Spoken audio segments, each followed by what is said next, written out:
Okay, good afternoon. And can everyone see my screen with the lovely Digital Toolkit slide ready to go? Brilliant.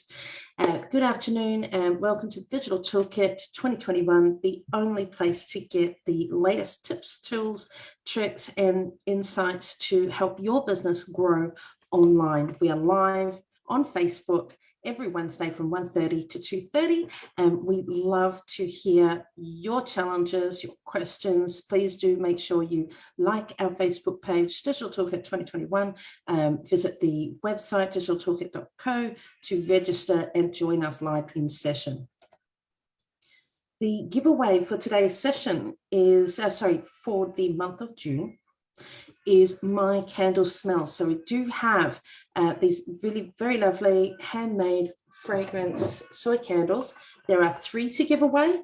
So there will be, and I don't think I've actually clarified in previous sessions, that we'll be giving away 3 individual prizes. So there'll be 3 winners this month. So very, very cool. And how can you do that? You simply comment, like, tag, share, all the stuff you love to do on Facebook. And even in LinkedIn too. So that we're going to be expanding that through LinkedIn. So please do engage with our content, like our stuff, and you'll be able to win something. Last month was the very lovely Leanne Fogarty from Moji Life, and she won the very lovely Octavia shoes, engineered for the woman in business. Okay, and today's session will be run by Taryn and Jeff from Cassie. Branding for billboards, very, very cool. So please do reach out to Cassie if you are wanting to find out more about how to get your brand on the billboards basically in any city around the world. So branding for billboards today. And who do we have on the panel? We have myself, Katrina Brownick from Ranking Australia. We have Alex Cumberland from Encord. Oh, double up on slides, apologies. Am I going backwards? Okay, that's what's happened. Right side of the slideshow, Katrina, goodness. Andrea from Your Marketing Machines. And not Tyson, that is Taryn. I must have had something, a double up, goodness. Okay, Taryn. And Jeff from Cassie, forgive me guys, it's been a busy morning. Jackie from Copycred. We have Jamin from Kinetics. We have the lovely Carly from Inkblock VA. And joining us for the first time today is Michelle Frager from Brandit. We also have the lovely Tyson joining us, not from Branded Marketing, but from Yodel. And we do have a lovely brains trust of businesses that get involved with Digital Toolkit panel every week, sharing their very vast knowledge in the digital space. So please do check out the schedule and find a session that aligns with your digital needs. So there's myself from Ranking Australia, and we are I am the founder of Digital Toolkit and also co-founder of the Hot and Healthy Academy for Women in Business. And we help you get found on Google. This is your SEO, your website, social media, basically everything for Google. The Hot and Healthy Academy, one of our major sponsors for Digital Toolkit, is designed for the woman in business, but not only for women in business. And we have actually just released 3 courses online. So please do, go and check it out. Only $47 a month, and you get thousands of dollars of time and effort in the courses that have been put together. Put your hands up if you are a Hot and Healthy faculty member in Toolkit. So we've got myself, we've got Carly, we've got Michelle online today. We are all Hot and Healthy faculty members as well. We do over to Encord. Hey team, I'm Alex from Encord Software. Encord is basically website and digital marketing software that was designed to be able to hand to small business owners so that they can run their online presence. It makes it easier to manage pages on your website. You can post blog articles, grow a contact database, and it kind of combines all the tools that you need to send marketing campaigns out to your audience. I'm here because Katrina and Andrea are both two of our awesome agency partners that implement really cool solutions for their clients based on our software. Beautiful. Thanks for joining us, Alex. Over to the lovely Andrea Anderson. Hey, good everybody. G'day everybody. It's Andrea Anderson from Your Marketing Machines, Chief Ideas Specialist, where we create ideas to ignite your business. I'm really excited actually, Katrina, about today's session. Something I really don't know a lot about, and that is billboards and how we can use them effectively as part of a holistic marketing approach. So Taryn, Jeff, I've got my questions ready, guys. I'm hoping you've got the answers. But looking forward, we are a, no pressure, man. We are a marketing communications and strategy company based here in Brisbane, where we protect, guide and support your brand through the marketing journey. So looking forward to today's conversation. Always a pleasure, Andrea. Thank you for joining us today. Over to you, Jeff and Taryn. I guess we'll talk a little bit more about who we are later on, but for context, Cassie is actually a billboard advertising app. So it puts the control in your hands, basically. You log in just like you do on Facebook, set up your campaigns online, and then we'll automatically deliver that to the screens based on a pay-per-play sort of setup. Yeah, so I mean, it's pretty much another digital marketing tool. The only difference being that instead of advertising to people's mobile phones or to their computers, you're advertising to a big screen somewhere in the real world. So, yeah. I don't think you should be underselling it as much as you are. Guys, come on, this is amazing. You've actually managed to pull in every digital billboard around Brisbane, Sydney, Melbourne, and literally the world. You've got pinpoints all across the globe that people can take advantage of and utilize within their budget for small businesses to get their brand out there on those big billboards. So it's quite impressive what they've done, guys. So please do check out cassie.co. Thank you. Thank you for joining us today. Over to you, Jackie. Thank you for joining us. Yeah, hi, I'm Jackie and I manage CopyCred. We are a copywriting and communications consultancy. So we help clients who have already established their business, but they may be in that next growth phase and they really want to establish or reposition their authority in the field. So we help build that credibility through copywriting, blogs, website copy, tenders, grants, anything that needs to be written down, we can help with on that side of things. And we've got a team to be here. We're based on the Sunshine Coast, but we service Australia-wide. Brilliant. Thanks for coming today, Jackie. I believe you just got back recently from your trip to New Zealand. How was that? It did. It was nice to get on a plane and go somewhere. Yeah. It was lovely. Indeed. And the climate would have been very cold, I would imagine, over there. It was. Okay, over to you, Jamin. Thank you. Yes, look, I'm Jamin from Kinetics Web Hosting. We're a Australian-based web hosting company, been around for about 20 years. We support a lot of the SMB market, corporates, and a lot of government. We did everything from, you know, the mum and dad on the corner who's got a little shoe shop right up to, so get set for the games, for the recent Commonwealth Games stuff. So we do a gamut of things. We support a lot of WordPress hosting, do a lot of managed WordPress hosting as well. Really, if you're doing some really cool advertising like using billboards, all roads lead to Rome, I guess, which is your website, and that's what we take care of. So yeah, Kinetics. Brilliant. Always a pleasure to have you, Jamin. I was curious though, you web hosting, but do you also build websites in WordPress? No. So we, for 20 years, we've decided that we will not be a developer. So we work with a lot of developers around Australia. We've got probably around about 300 developers in our bag, as it were, of, that we can recommend clients to and say, okay, look, you should be going here because they're going to do a professional job. So we always feel that you can't be a master of multiple things. So we try and specialize in the one thing. Hosting is really becoming a really specialized field. Particularly around security, any of that sort of stuff. So, you know, we make sure that we just do that well and support our partners and then of course our customers. So yeah, that's us.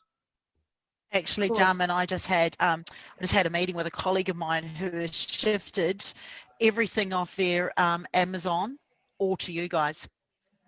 The whole lot. He's just shifted the whole lot across. So because they wanted everything to be housed, data security and everything to be housed here in Australia. And he said, oh, I said, well, who'd you shift it to? And he goes, oh, we've shifted it to Kinetics. I said, oh, I know them. Big tick, big tick. Thank you. How was his experience? That's the teller. I mean, really, at the end of the day, we're all about it. Yep. Sorry. Well, so far, he's given you guys a 10. Brilliant support from Kinetics, definitely. And thank you for joining us, guys. Now over to Michelle Freaker for the first time she is joining us today. Welcome.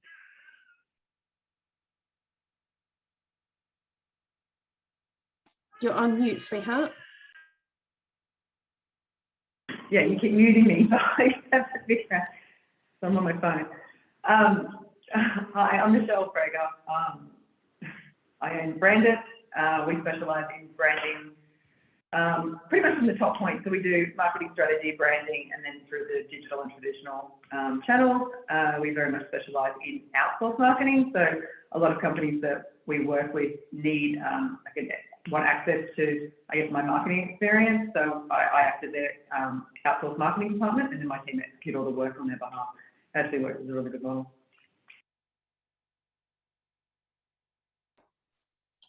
Brilliant. Thank you, Michelle. And Michelle is absolutely exceptional in the, like, really, you know, breaking down the technical aspects of your brand. Very cool. It's a science.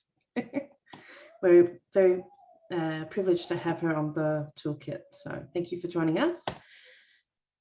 Over to you, Tyson from Yodel. Thank you for joining us today.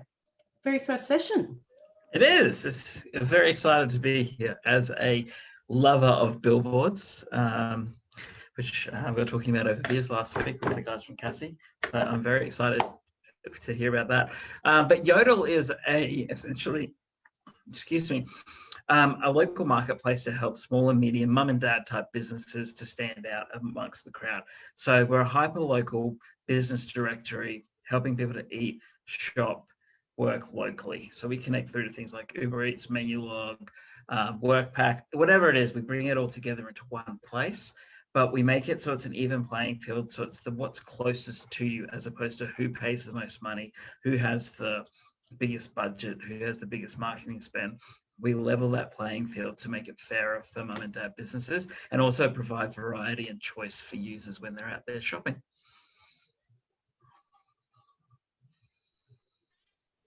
Brilliant, Tyson. I can't wait to hear more about Yodel when you guys run your session as well. So very exciting, very exciting.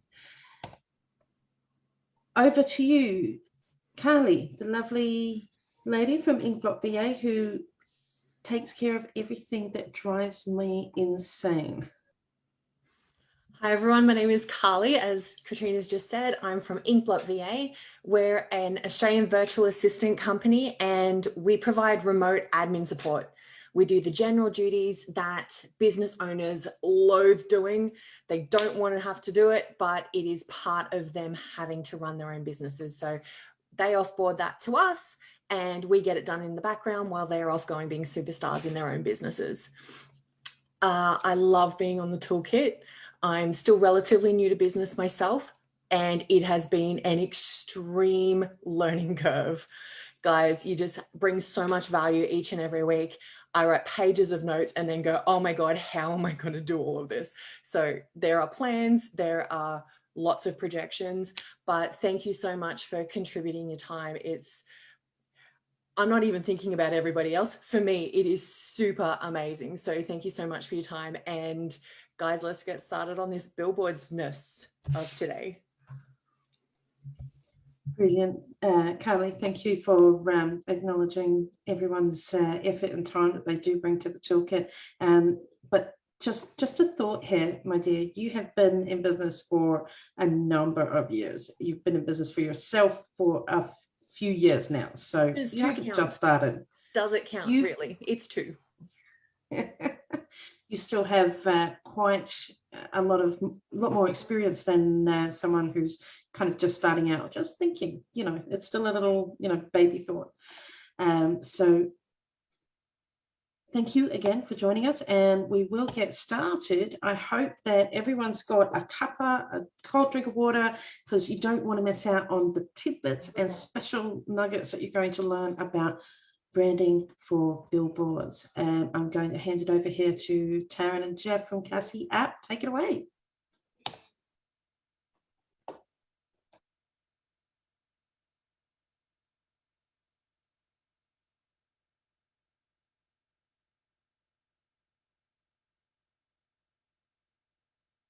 All right, there we go.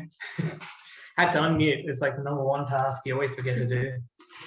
Would have missed our amazing intro. Yeah, not amazing. All right, so as we said earlier, we're Cassie, and we are a technology app that is designed for bringing billboards into reach of small businesses. So bearing that in mind, the main thing that you would do with a billboard is to build brand awareness. And so before we can go into how you would use a billboard, you sort of want to know why you would use a billboard and maybe even when you would use a billboard. Yeah, so I guess one of the things I wanted to start with a bit of context around where we came from as a company and why we built Cassie, and it might provide a little bit of insight into, you know, I guess a bit of context around what it is and how it solves some problems. So we originally ran a branding agency. We worked with small business and startups, and one of the biggest concerns, you know, that they typically faced was that, you know, you do a lot of advertising, the easy access ones. You'd advertise into #1 was to Facebook and Instagram, Google AdWords, and then maybe you'd push up into LinkedIn if you were maybe a B2B business, and then you would start exploring upwards from there. Some people went on to Quora, and some other platforms, maybe Twitter, depending on the type of business that they ran, but no one really expanded out of those digital formats, I'll call them, rather annoyingly, to go on to say other things that some of the bigger brands were on. So for example, say TV or radio or print media or billboards in our case. We had a client that was on a lot of the digital channels, but struggled to get onto billboards because, you know, billboard provider, we went to them. They asked for $10,000 for a was it a one month campaign on so one basically a large commitment for something that was meant to be just a product launch in just a couple of weeks. And that pretty much motivated our journey here, where what we said was, can we find a way to connect all the digital billboards? So these are not the static ones, they're actually digital screens. Can we connect them under one umbrella across multiple providers and give small businesses the ability to get in there? And that's pretty much where we've come from. So basically, as Jeff was saying, our main goal is to amplify your online presence. So we're not a replacement. Billboards cannot ever be a replacement for what you're already doing. They just make it bigger. So basically, you're reaching offline so that you can convert online. So as I said, brand awareness is kind of the main thing that you'll get out of billboards. So understanding the importance of brand is probably the first thing that you'll look at. And if you've ever been to any sort of business conference, seminar, or whatever it may be, you will have seen this crossover here. What is your value proposition to your client? And it's broken up into 3 major components. But brand is literally a third of that. I know we've said this on the toolkit so many times, but I'm going to say it again. Your brand is not your logo. It's so much more than that. It's the reason that people will buy from you, or at least a third of the reason that people will buy from you. So I think one of the analogies that we used when we were running our business previously was that your brand is essentially not what you think you are, but what your customers and the greater public actually think you are. So I guess to some degree, you've got to scrap what you believe you are and see it from the other side, which is actually quite difficult to do. But it is essentially, well, it's crucial for you to try and understand that before you can figure out how you're projecting that message outwards. Yeah, and so understanding the value or the equity that your brand currently holds, there's sort of four main components in that. The one that everybody sort of knows about and really wants to get under their belt is brand loyalty. That happens much further down the chain than what we're going to be talking about today, but that's a big piece. Brand quality, obviously that's sort of in your product and your presentation and those sorts of things. Again, that's probably a little bit more on the business side than the advertising side. But your brand awareness and your brand association come in very tightly with your marketing. So awareness is, this is who I am, this is what I do. Association is, this is what I do, this is why I do it, and this is who I do it with. So all of those things build the perception of a brand. It's the difference between, say, a pair of Nike shoes versus just the shoes that you get from Kmart. Kmart has brand loyalty, but the product itself doesn't. Yeah, and I guess you can sort of see why people often can conflate design and the visual appearance of your brand with the brand overall. Is because like a lot of this is ultimately tied down to how you present it visually for one. So I mean, like you tend to find your higher end products are designed a certain way, whereas lower end products have more of a look at me, I offer you the same value for a lower price kind of appearance. Yeah. So Tyson, I don't mean to put you on the spot here, but we were talking the other day about associations, and you had a trouble with what Yodel had been associated with because of the way that you presented early on in the business. So, do you mind talking about that? I mean, we can skip past it if you want, but No, absolutely happy to talk about it. So as part of our branding, essentially, I go out into the public with a lot of our customers and we make promotional videos saying, I go, hey guys, Tyson here from Yodel, and just let them spruik their business, which is really great. It creates a lot of content for us, a lot of eyeballs, but people started to perceive us from being an app or a platform to a video content generation business where people are like, oh, can you make a video for us? Whereas we've got a council that we're working with at the moment who we're trying to build a version of our platform for them where they still perceive us as a video production company, which we are definitely not. We are nowhere near the quality that you'd need to be for that. But we're in the process of trying to re-educate the public in that. But yeah, it's one of those byproducts of our branding. Yeah, and it all seems to kind of tie back to that thing of, there is, what you want to be in the minds of your customer, and then there is what you are. And often if they've got an idea in their head, it's really difficult to shake them out of that idea. Versus if they don't know about you at all, well, you've got a blank canvas. You can work with that. You can educate them on what it is you actually do and what you want them to think of you as. Yeah. Does anyone else on that panel have similar sort of experiences with like any of those areas being troublesome for your businesses or businesses that you've worked with? I mean, absolutely. A website platform. So you're a web designer? Or no, we're the platform that you build the website on. Oh, okay. So you're a web host. Yeah, well, kind of. It's like a part of. So yeah, absolutely. It can be like tricky, I guess. Distilling public opinion into the right bucket or thing. I think it's particularly hard for startups, especially if you're coming from you're in an industry where you're doing something completely different that doesn't have a precedent, right? I mean, you couldn't just say we're Uber for this because something doesn't already exist for that. So you couldn't compare it. You couldn't do a one line kind of description of what you are. And that's that whole, brand association thing where, if you could find that association, you could just leverage off of it and go, oh, well, boom, that's who I am. I am this for this. But it becomes difficult depending on the type of business that you're actually running. Yeah, just to jump in there, it's so true. And the best way to, I guess, put people in the position where they have to summarize it in a short and sweet way. Who's ever had to present themselves at a BNI event? And you get 5 seconds, 10 seconds to say who you are, what you do, and, basically move on to the next person. So, but being able to summarize who you are, what you do in a way that, gets attention, is not the easiest thing for people. It comes with time and experience. I'm sure Michelle has come across many a company and brands that aren't really very sure about what they do.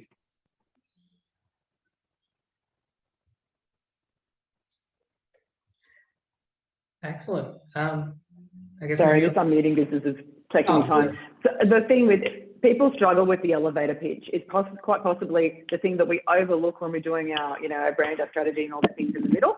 And it's quite frankly one of the most important elements. But sometimes it takes businesses 3 to 5 years to figure out what their purpose is. So we might start with the purpose, but then it changes or evolves over time, and then we have to keep adding it in. So the idea is, how do you create in 30 seconds something that people can go, oh, I get what you do. Okay, I'm going to go and use you, rather than the waffle that we continue to do if I do this, or think of it from a branding perspective where we're talking about what do need and want. What do they need from us, and whether do they want something from us, and then figure out where the angle fits so that you can actually deliver content that actually speaks to them in 30 seconds. Damon, I think, mentioned something earlier about specializing as opposed to doing too much.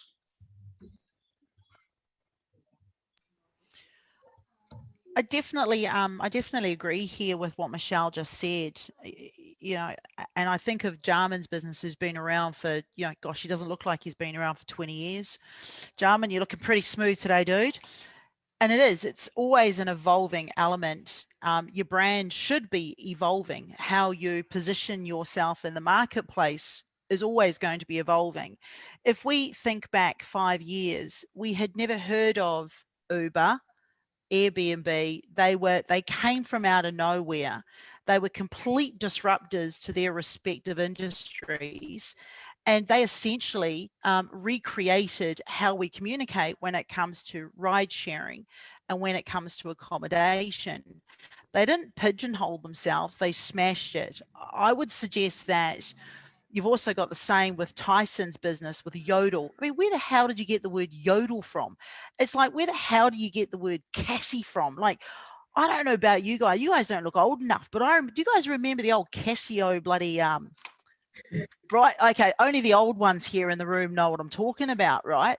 So I almost believe that in the marketplace we're in today, it's not necessarily about maintaining the traditional methodologies, because the environment we're in actually has given us the opportunity to be able to smash things apart.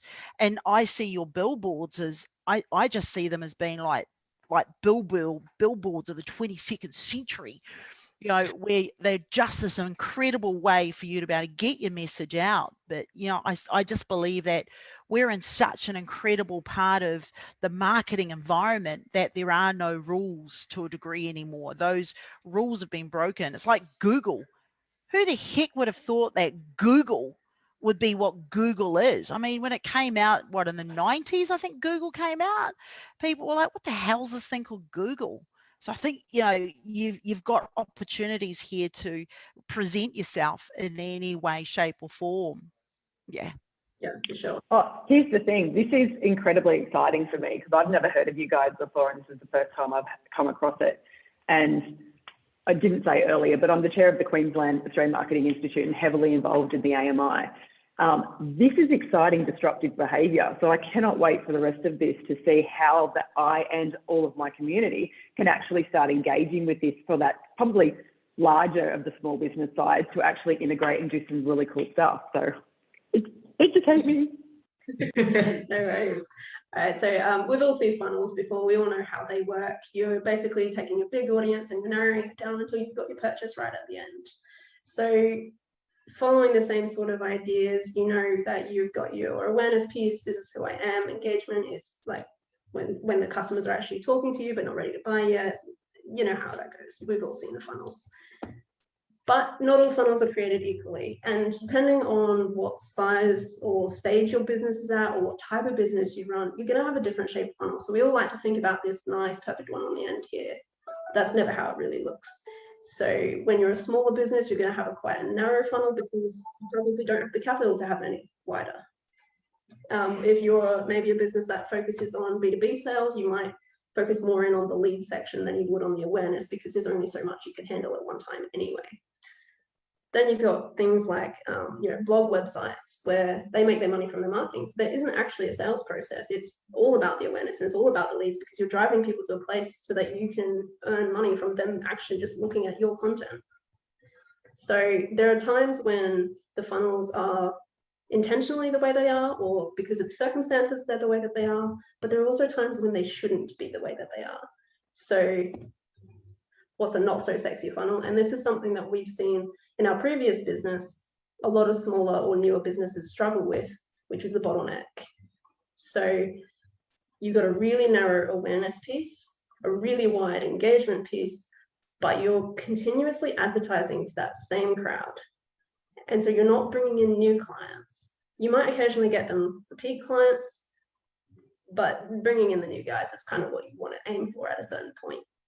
And you tend to find that over time, particularly before Cassie existed, and I mean there's still a gap on the TV and radio spaces for a platform like us. The problem was that you couldn't really go past a certain level as a small business without having a lot of money.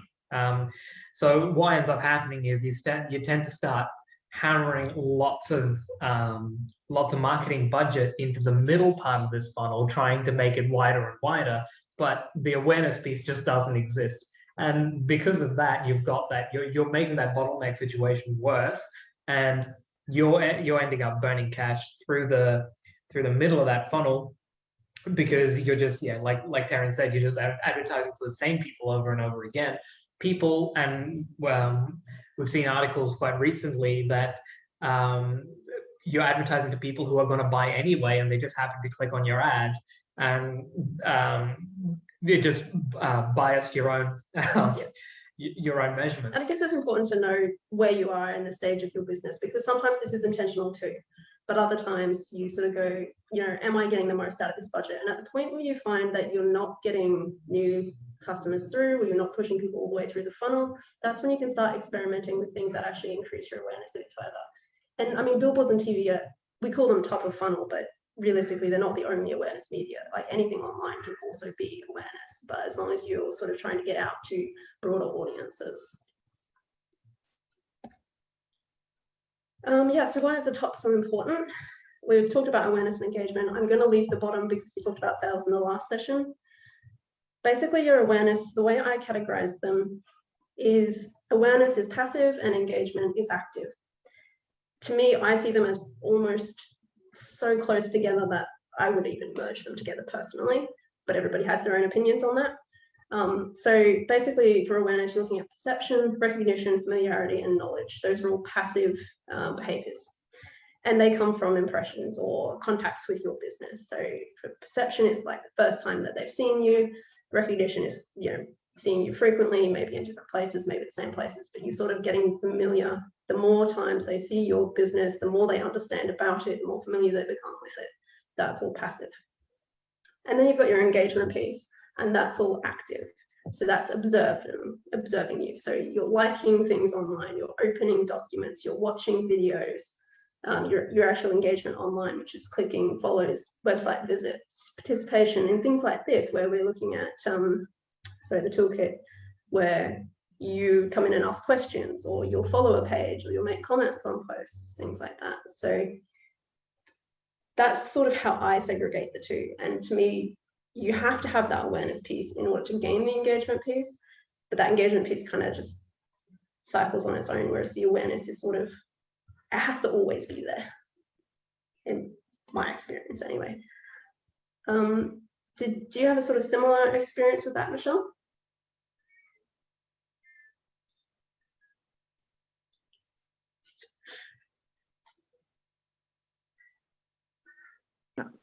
Sorry, I've got to hit the two. Yes, pretty much is the answer for that one. Sorry. I'm on with the fairies. Sorry, I was focused in reading all the stuff you had down the bottom. I'm like, that's a really nice simplified way to explain it. Sorry, I was just zoned in on that. No worries. Yeah, Zoom on a phone would be tricky as well. So you're doing pretty well finding the mute button and unmute and like zooming into the text as well. I think you're doing quite well. Yeah. Yeah, so I guess we should probably have expected people to be on their phone. Yeah. Didn't really design it for that. And that's a good point for later on when we're talking about design on billboards. So yeah, we keep moving. So bringing in it's brilliant. Sorry, I was just wanting to say that it's a brilliant thing to be aware of for businesses, because they want to get their brand out there. They want to create, ads, get their marketing started, but they forget to link it up to actually, all right, yes, the brand awareness campaign is out there, but what happens after you actually get their attention? You've got to have something to catch them. You've got to get them into your database. So brand awareness is that taking them from an unknown and turning them into a potential nurture, a potential lead, not a lead straight away, but obviously, but at least getting them in your database, and then you can, let them cook and go lovely and soft in your marketing copy. So I believe the problem that happens with a lot of the problem that happens within a lot of businesses is that they struggle to get the internal side of it. So yes, you can go get the leads to everybody. Yes, you can do the brand awareness campaign, but they haven't done the strategy of how to do the customer experience once they hit their business. So, and just to the other point from before, sorry, but I was looking at this creativity thing, thinking, with the death of cookie and how the privacy laws and everything's changing in this digital space, this is a wonderful way to bring it back to the core, because the marketing conversations we're having at the AMI is like, how do we re-engage creativity? How do we bring all these things back in? And if there's a way that you guys have made it cheaper for those small businesses, this is exciting.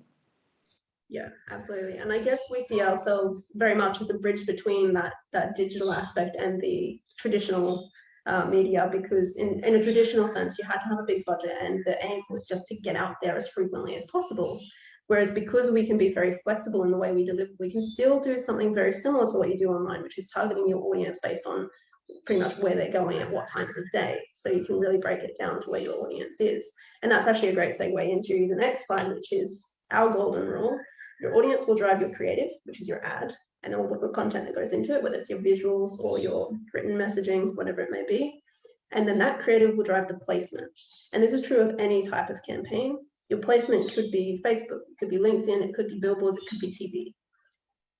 But you have to know one before you can move on to the next step. So you don't have to read all this, so please don't zoom in.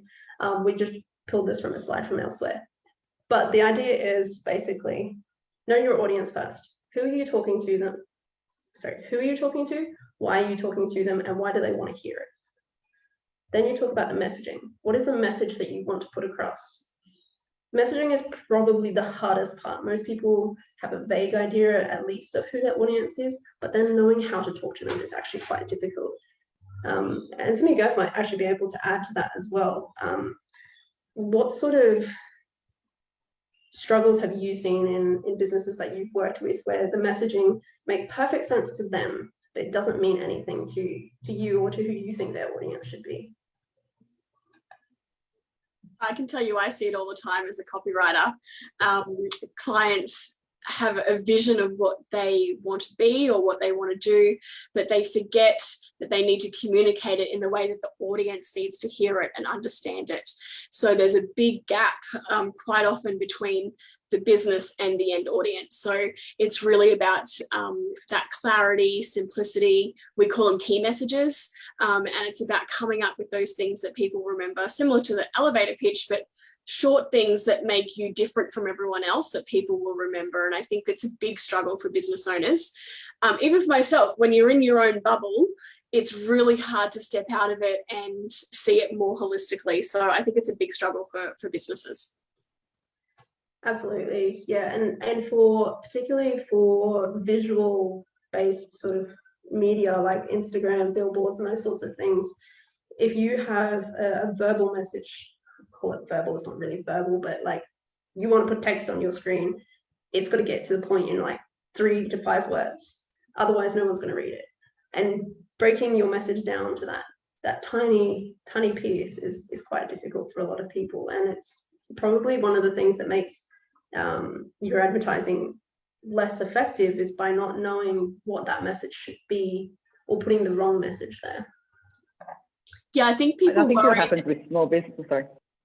Oh, sorry, I was just going to say, I think people worry that if they don't put it all out there, they're going to miss something and miss that person that wanted that last thing that I was going to say. And it's about having different campaigns at different times, targeting different people. So that people are going to get really, I guess, more confident in knowing that you guys know what you're doing when it comes to branding and messaging, and that you really need to be specific and niche when you come down to that. And I can see that struggle a lot. Yeah. Were you going to answer that, Michelle? Oh, sorry. I think it comes down to the simplicity of when a business owner, they're so focused on selling their product or they're selling their service that they forget that people actually need an emotional connection. So the creative has to have some kind of link between, go back to that need want kind of scenario again. So it's all about lifestyle versus emotion. Actually, if I can just add into that as well, Michelle, I think you're absolutely bang on. I think the biggest challenge for a lot of businesses, even those that have been in their businesses for a number of years, and that is always coming back to, well, how do I actually want my brand to be perceived and received in the marketplace? Because if your business is constantly evolving, then what's going to happen is your audience will also shift. Who you want to appeal to is going to shift and change. If I think about my marketing company 5-6 years ago, and the kind of people that I wanted to work with and I was happy to work with as my audience, that has completely changed to how I want my brand to be perceived and received now in the marketplace. And you're right, brand is not a logo. Brand is it's the everything. It's how I want people to experience, how I want them to feel about your marketing machines as a potential supporter of their business. And I always find for a lot of businesses that we work with, the biggest challenge for them in trying to get their message is because they're told that they have to identify with who their ideal target audience is. And for many of our clients, there's multiple ideal audiences. So where do we, when we say, they need to understand their audience, it's like, well, like I've got a client that I'm working with at the moment who's in the solar solution sector, and people immediately think he's on grid, that he's creating $5,000, $10,000 solutions for people who want to plug into the grid and get paid rebates. But actually, that's not the part of this industry he wants to operate in.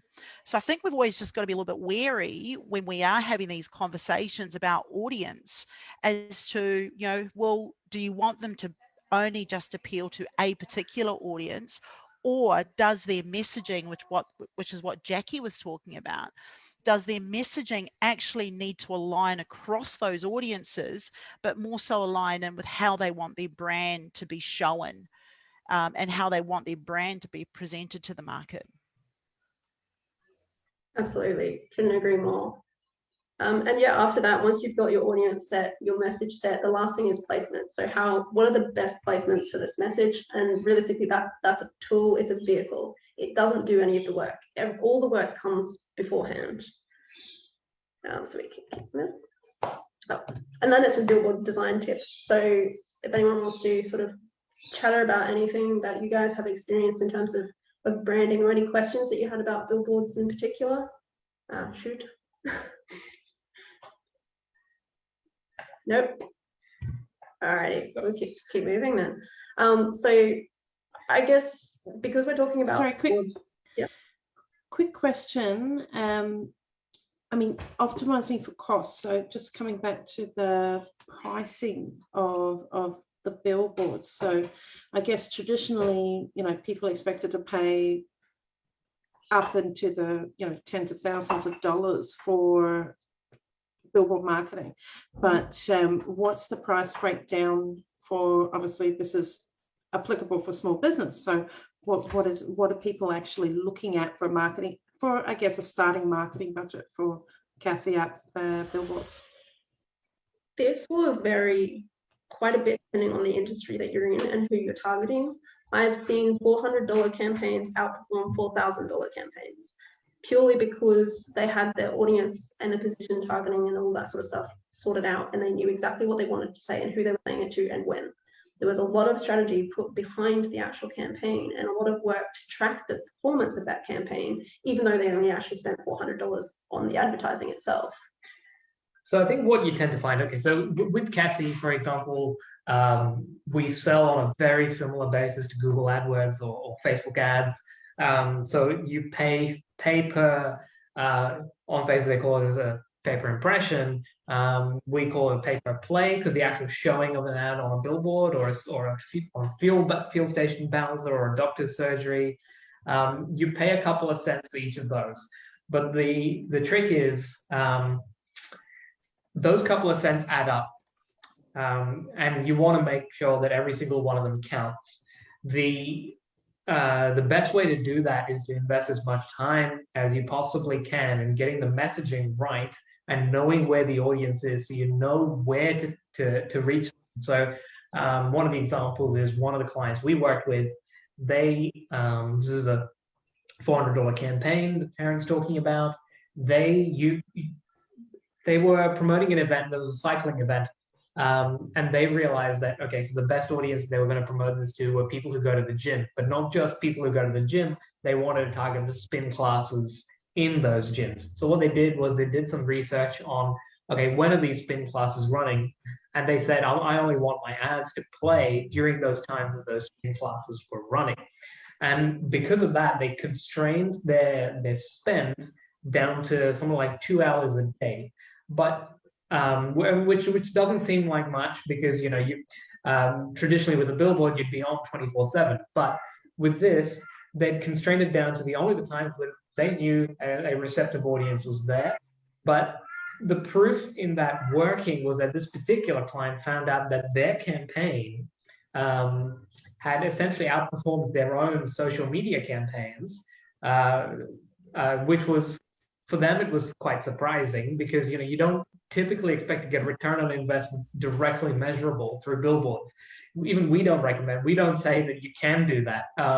You're typically supposed to assume, when people see the billboard ads, they're probably going to see you on Facebook again, and they're going to click through that, and that's how you sort of attribute it. But in these guys' case, were they essentially converting? Well, I wouldn't say that they were converting directly, because obviously everybody comes through some kind of channel. But unless there was a scannable code, I would say that it's probably not direct to the website, probably direct to Google. And if they were ranking for that keyword, or if they had a Google campaign running for that key phrase rather not keyword, then that would show up, and that's generally pass through. So we'll usually see higher organic search rates when you've got a campaign running outdoors.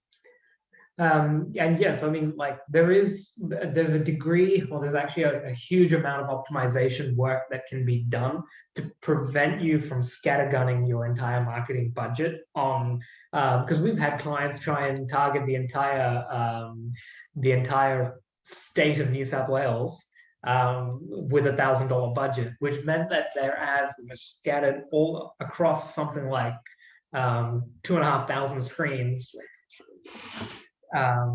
Sorry, what was this? That's what. Yeah, which basically reduces the effectiveness of the campaign. Yeah. Did that answer your question? Yes, indeed. Yeah. How much time do we have left? About 10 minutes. Did you want to close up, or do you want us to go quickly through some of the just design tips for billboards? I'd love for you to show us the actual billboards. I don't have We that want in to this see slide. it. Show us the map. show us the map and some of Oh, of the okay. billboards. All right. Let me just stop sharing for a moment so I can open up the app. Get to see it in action. This is very cool, guys. All right, now you get to go into share again.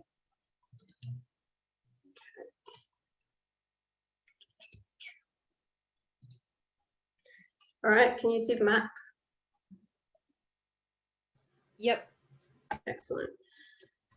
So Have this you is guys got signs out in Gatton, of all places?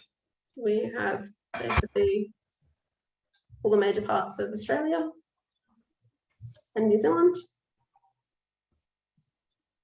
And We go well, up north as well. yeah, if you even game, you can advertise in the US if you like to. I'm not going to load that. That will take forever.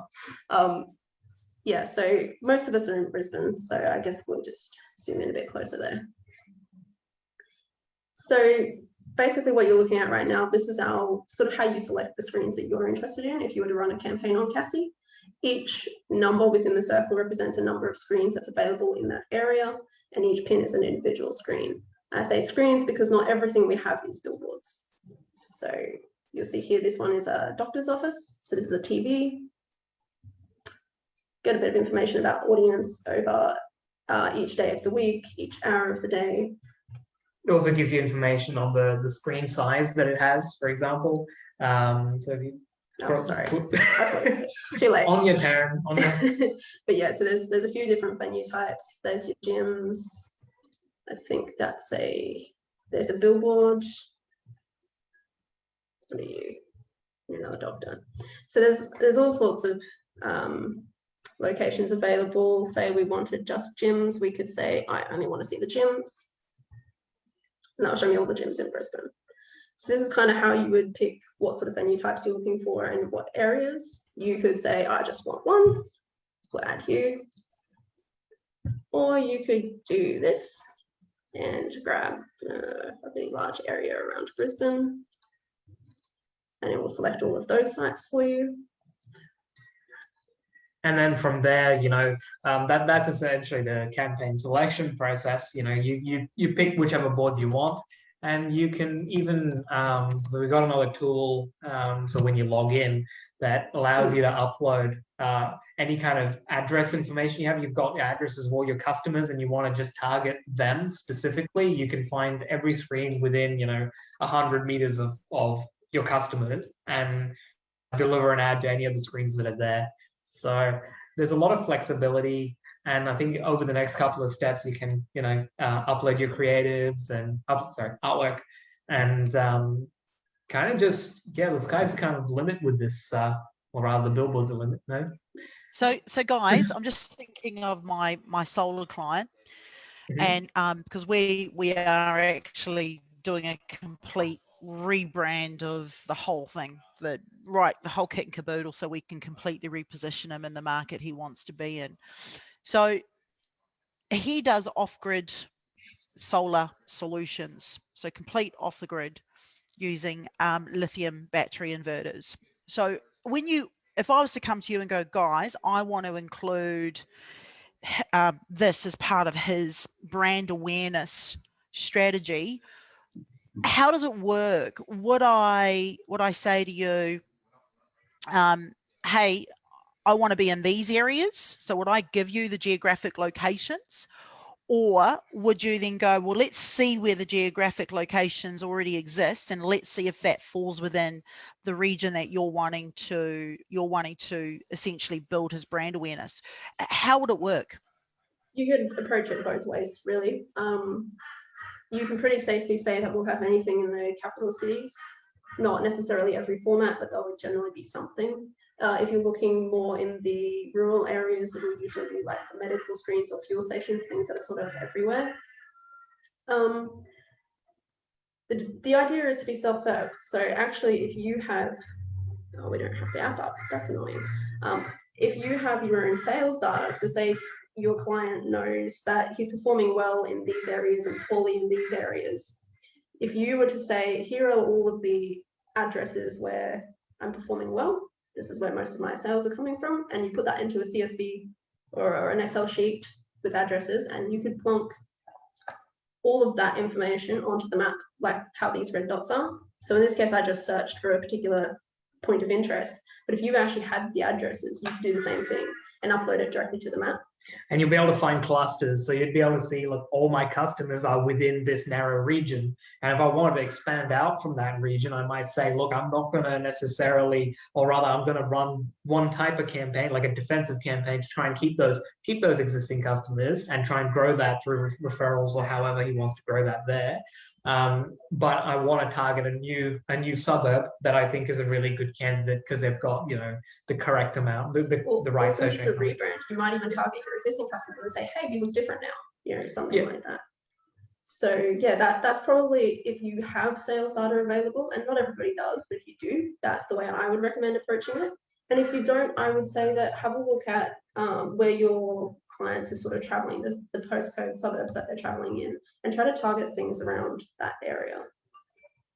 Attributing the sales to like a location would be tricky, but it would be really cool, especially like when people are doing like e-commerce sales. The shopping cart will generally ask for an address, and I guess you could use that to start to map kind of where they were sitting. And in Google Analytics and some of our analytics stuff as well kind of gives you some location data, but like Michelle kind of pointed out before, digital providers are kind of the data that we're getting on stuff like this is kind of diminishing over time. But definitely, like if you're as part of your sales process, or you know, when those clients are converted, if you're getting location data, it would be really cool to plug that into a service and see how that is kind of working with, you know, your Cassie billboards, and whether it's possible to attribute those sales to that location data. I think would be really, really cool. Yeah, for sure. And how much onus is on the business, and how much support do you guys offer when it comes to this app? Like how savvy do they need to be? Yeah, so it's, as much as possible, we've designed Cassie to be very similar to the Facebook or Google AdWords experience. So if you are familiar with those, you'll be able to use Cassie with no real troubles. The only thing is trying to get used to the difference between reaching mass audiences and reaching one person at a time. If you have no marketing experience whatsoever, you probably need a bit more support to understand, obviously the strategy is a big thing, and then what a pay-per-play actually means for your business. And again, the data play. So if you have no data, it's very hard to choose where you should advertise. One thing that you might have if you're a physical store is your store locations. So then instead of just putting your sales data in, you put your store locations in, and then you can do a radius around those. And does your pricing strategy vary based on whether it's an external billboard or whether it's inside a doctor's surgery? Does it also depend on how many billboards you've got around town, or whether it's regional versus metro? It absolutely does. So generally the pricing is based around audiences, but also the impact of the screen itself. So large format billboards out on the road, they're going to be considerably more expensive than something that's at the fuel station. But you're reaching different audiences there as well. And there's pros and cons to both. So in the fuel station, it's one-to-one attention. You've got video. On the billboard, you're sort of driving past in a hurry. So there's pros and cons to both. But in terms of pricing, definitely the smaller format is more affordable for most businesses compared to the large format. There's also a lot more of it around. The pricing or what you should expect to spend should increase by the number of boards that you've picked as well. So you don't want to spread your, going back to the slide that we talked about with awareness, it's about the repetition, the number of contacts you have with your client has with the company, or their customer has with them.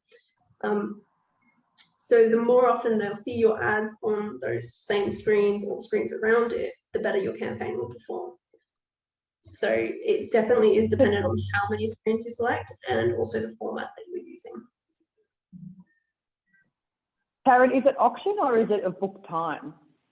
It's an auction and it's based on real-time availabilities. So there's no guarantees that you're definitely going to win the ads, but if there is space available and you are bidding within the price range that's accepted at that time, then your ad will play. So it's sort of like a opportunistic campaign rather than a guarantee, this is definitely what I'm going to play and this is definitely how many plays I'm going to get. And that's how we essentially avoid the contract situation with your traditional media buying, in that it's the same style of auction as Facebook. So you're basically saying this is how much I'm willing to pay, and then it'll try and find the lowest price it can for you. Interesting. I was going to ask before about like the time of day type stuff. Obviously, like between your when you're advertising in like peak time or whatever with like your larger billboards. Is there any ability to kind of specify times a day, or I guess does it fall into that bidding system? Yes, so there is to an extent. What you do is you set up a schedule across your whole campaign that says, I only want my ads to play during these times of day. And then if there is any space available during those times, your ads will play. So it's not so much saying, I'm definitely going to play at this time, but I won't play out of it. So I won't spend money outside of my peak times. Yep. This is sick, guys. Thank you. Very, very technical description there, Alex. Thank you. I'm with Alex. This is just redonkulous. It is. It's awesome. I'm so excited. Yeah, it's a combination. What I love about it is that it's almost like a combo of your online and your offline sort of strategy. It's so damn unique, guys. I freaking love it. I love it. I want it. Thank you. I want it. Me too. Yeah. Geez, Really Michelle, does. your organization won't know what the heck, when they get this. Oh, yeah, mate. I'm going to have a meeting with these guys. I'm actually going to, guys, I'd like to organise a meeting and I'd like to invite all the AMI chairs and other head senior marketers that I know, because I think that kind of gives us a competitive advantage. So I don't want to promote it to too many people yet. So let us have a little bit of fun time first. Go girl. Go girl. Yeah. Okay. That's cool. Brilliant, guys. This is what we're about: connections and technology and solutions for your digital needs. So we are at the close of the digital toolkit for today. So just wanting to round up a couple of things for you. So just sharing my screen very quickly. Okay. Yes. So next week, we do have Zoom versus StreamYard, led by our very own Crystal Diversey from Crystal Clear Solutions. This session was absolutely brilliant, exploring branding for billboards.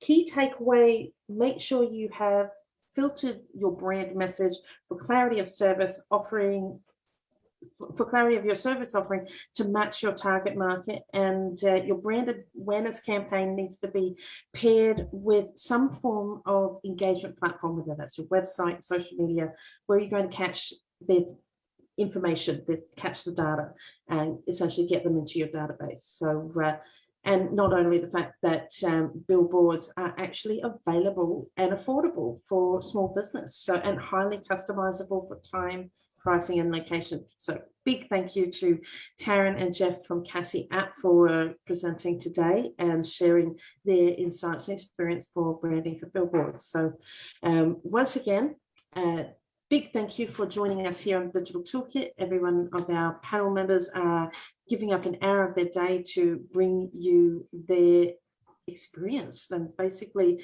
you're gaining years and years of experience in just a small fraction of time to get as much value for your business as possible. So again, a big thank you, and thank you for letting us share our experience with you and your business. So don't forget to show your appreciation by liking, commenting, sharing, tag a friend, and get in the draw for the June giveaway of the My Candle Smells